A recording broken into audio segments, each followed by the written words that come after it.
صدیقۃ الکبریٰ حضرت فاطمہ الزہرا سلام اللہ علیہا کے بصیرت افروز خطبات۔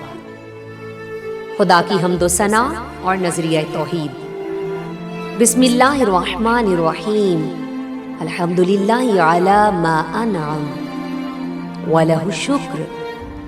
ابتدا اللہ کے نام سے جو رحمان بھی ہے رحیم بھی ہے۔ اللہ نے ہمیں دنیا بھر کی جو نعمتیں عنایت کی ہیں، اس مرحمت پر اس کی حمد و ثنا اور اس کے فضل سے ذہن و ضمیر کو جو اچھائیاں نصیب ہوئیں، اس کا لاکھ لاکھ شکر۔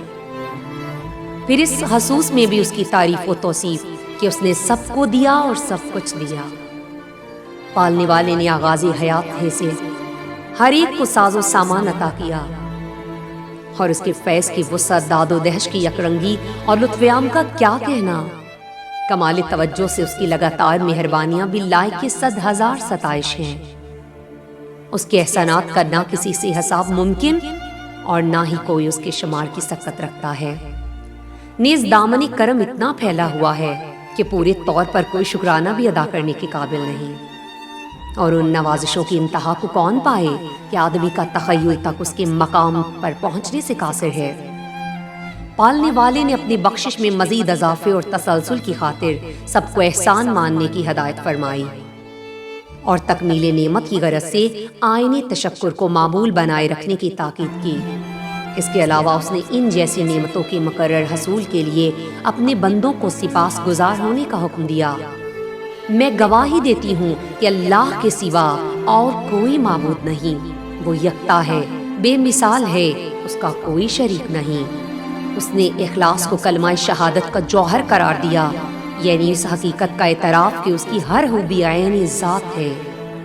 قادر مطلق نے توحید کے شعور کو دل کی تہوں میں اتارا اور اس کے ادراک سے ذہن و خیال کے ایوانوں میں چراغاں کر دیا۔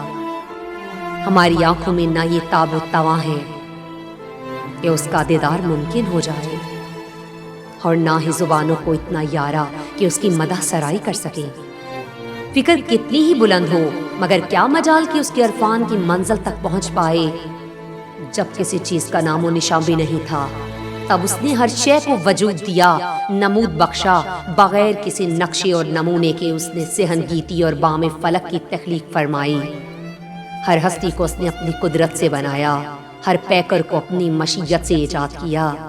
دنیا و ما فیہا کی پیدائش میں نہ اس کی کوئی غرض تھی نہ ضرورت، اور نہ اس عالم رنگبو کی صورت گری میں اس ذات بے نیاز کا کوئی مفاد مضمر تھا۔ بس وہ یہ چاہتا تھا کہ اس کی حکمت عالم آشکار ہو اور ساری خدائی فرض بندگی کو توجہ کا مرکز بنائے۔